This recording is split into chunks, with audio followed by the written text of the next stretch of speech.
Hello and welcome to Jeremy's Yorkshire Allotment Adventures, and I'm on a night shoot. I'm here. Well, it's late, the moon's out, the skies are clear. It's been a very warm day here on the allotment.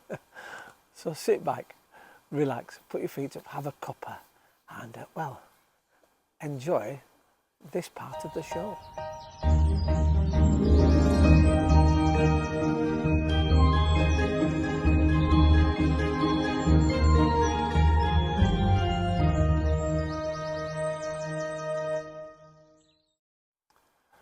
Well, here I am on the allotment, and the reason I'm down late is because I'm on slug watch.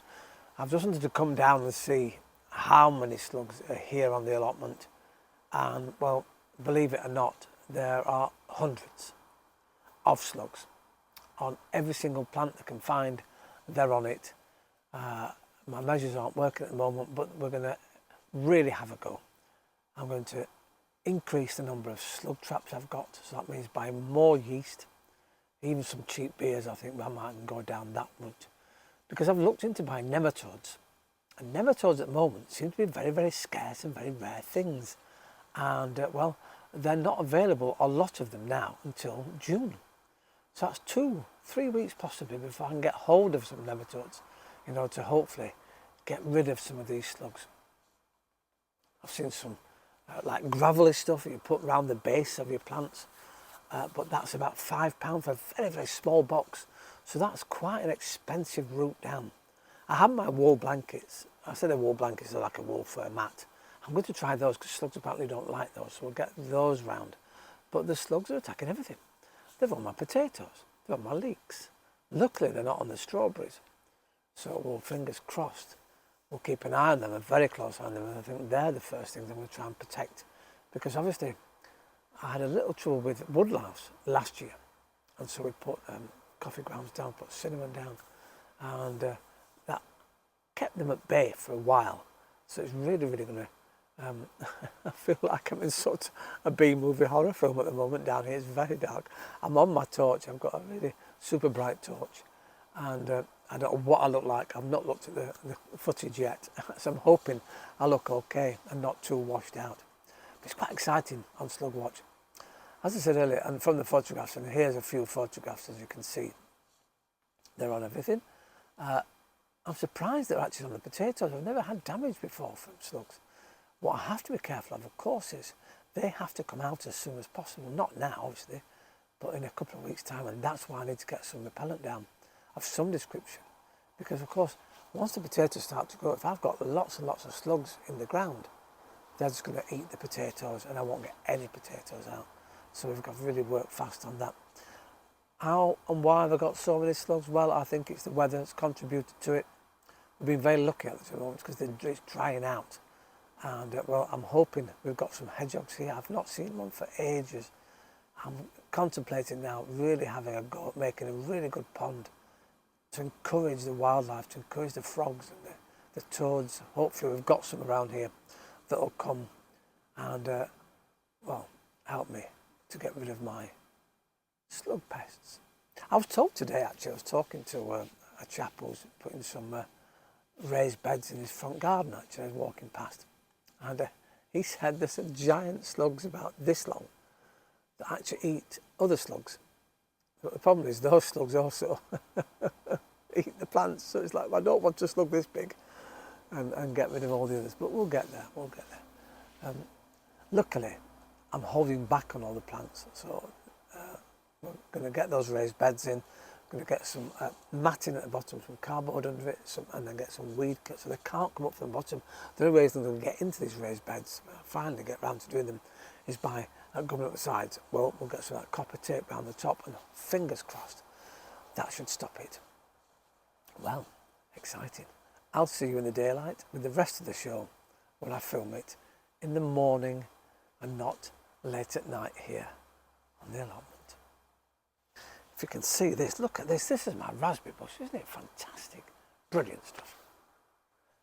Well, it's the morning after the night before, as we say here in Yorkshire, and it's a glorious morning, very early yet again. The sun's out, blue skies yet again. It's going to be a belter of a day.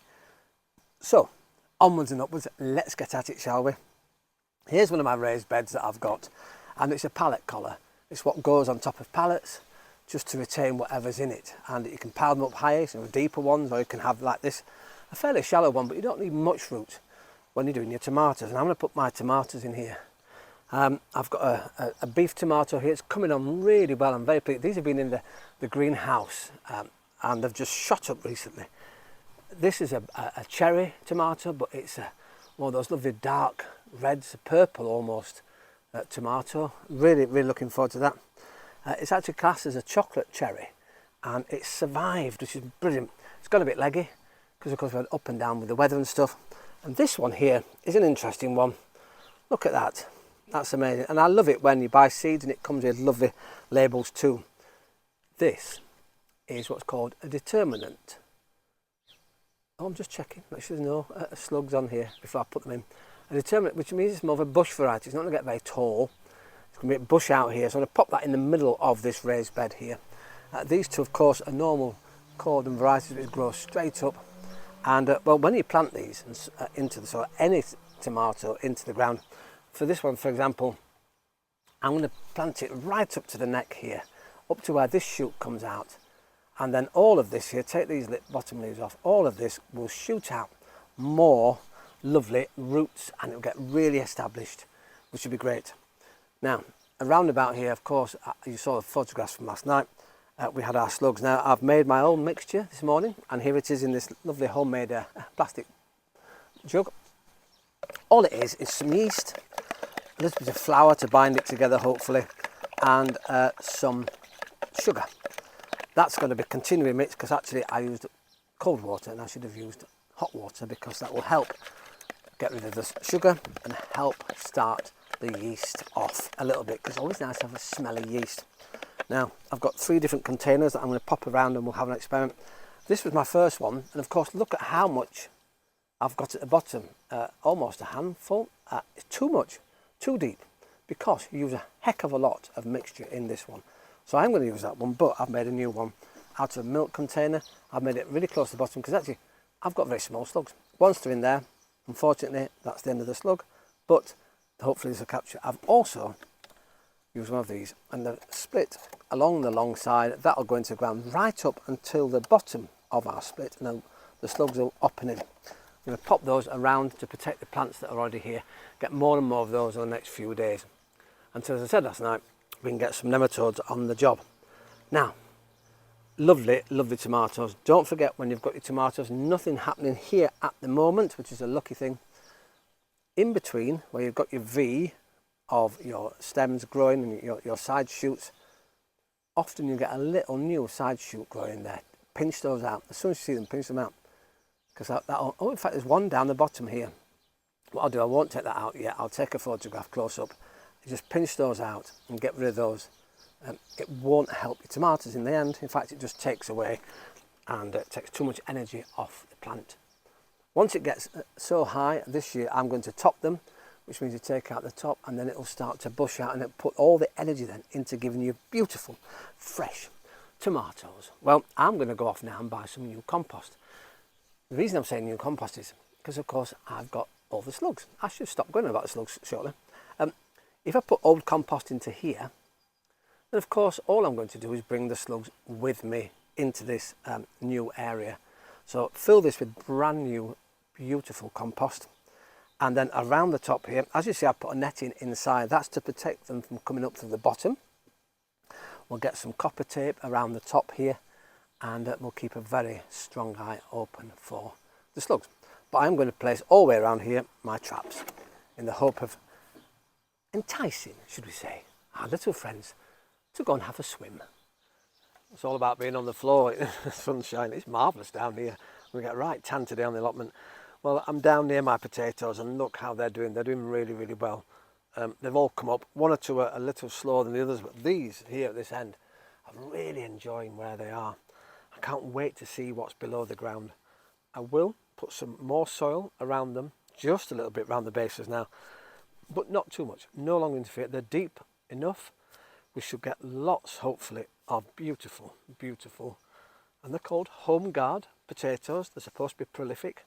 So let's hope the magic is working underground. I sometimes wish, you know, we could see what's going on below the ground. Maybe one year I'll have to grow some in a glass container or some description so we can see actually what's going on. Wouldn't that be interesting? But then of course we'd have to keep it covered, because you get the sun on them and they turn green, you can't eat them, they become as slightly poisonous things. But I love getting down with them. It's great to check them out, to make sure there's nothing untoward on them. Of course, you can keep an eye. What I do have to be careful of, and the reason here in this position, it's quite nice, they're quite spacious, they're quite away from each other in a way, because of course there is that potato blight, and that is obviously to do with the atmospheric conditions here on the allotment. I'm hoping this year with the new fencing that's going to stop some of the wind and create a lovely climate for everything to grow. Can't wait to get it going. It's brilliant, isn't it? What a great update. Marvellous stuff. I love being down on the floor with all the plants. It's great to see what's going on. Behind me there is the raspberry bush, and that's really gone to town. I don't need to see that. I'll take a photograph. It's huge, and there's lots and lots of raspberries. Very excited. My gooseberry bush actually is coming back. Last year didn't do much at all because, well, I had moved it last year and it wasn't really happy with me, didn't really do much. This year it's springing to life, and that's brilliant. I need to clear all the weeds around these now. I'm going to go and get my hoe and get some, well, I have to be careful though. There's some bulbs in there and I think they're coming up, some gladioli maybe, and well, to be really careful. May have to do it with a trowel and my hands rather than a big hoe, but we'll see. Marvellous. I wish I could stop saying marvellous today, I don't know why I am. Probably the sunshine. Thanks for all your lovely comments over the last few days and weeks. I love the comment when I was talking today about the slugs, and I got a lovely message about buying some ducks. That would be amazing. I should have try and get the ducks onto the allotment. But we'll get there. We'll get there. It's great to be down here. Interestingly though, we've had a few days of really hot sunshine, and it has dried the ground out incredibly already. So again, keep on top of the watering. This little device that I had last week here, I'm not sure it worked at all. In fact, I've just emptied the complete full bottle into the plants in the greenhouse. It didn't seem to let the water soak in. I've had it here in the stand that's off the ground, a little growing trough, and well, inside, right at the bottom, there's yet again another one of those pests that we're trying to get rid of. How cheeky. They'll go anywhere. Oh, you can also apparently buy oranges, scrape the inside out, put the halves on top of the soil. These things love them. Climb inside and you can pick them up and put them somewhere else. Isn't that nice? A humane way. Well, once again, thank you very much for watching Jeremy's Yorkshire Allotment Adventures. I will be back very shortly with another lovely video for my Yorkshire allotment. Ta-ra for now.